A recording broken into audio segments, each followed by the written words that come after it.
Yes, of course. So just a couple weeks ago, our board approved a $20 billion assistance package to support emerging Asian economies as they fight this incredibly virulent, difficult disease. In addition to the money, which of course is critically important at a time like this, we're also engaged in a number of different ways. Most importantly, we're helping countries assess the damage and assess both the health situation and the macroeconomic situation. In light of those assessments, we're helping countries design appropriate responses, and we're working closely with the government of Indonesia as well on that.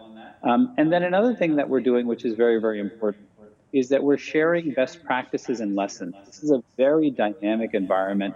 It's really important for Indonesia to know what's happening in Korea, for Korea to know what's happening in the Philippines, and so forth and so on. And so we've been supporting the sharing of tactical, timely information between governments across Asia. Okay, moving on to, in ADB's point of view, which economy in Asia will be affected the most and is most vulnerable towards the impact of the pandemic right now? Well, I think we can identify the most significant channels of transmission and the most significant sources of risk.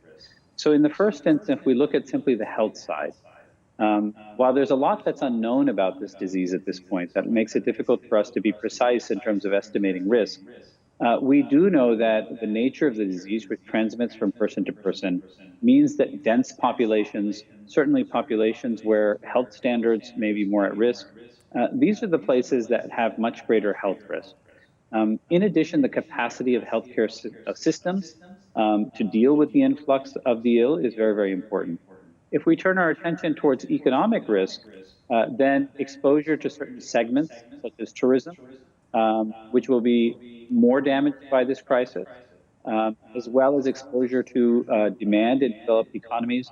These are the important transmission mechanisms for economic risk. So unfortunately, the reality is we're all at risk, all of us in different ways. But there are different mechanisms here and underlying drivers of both the health risk and of the economic risk.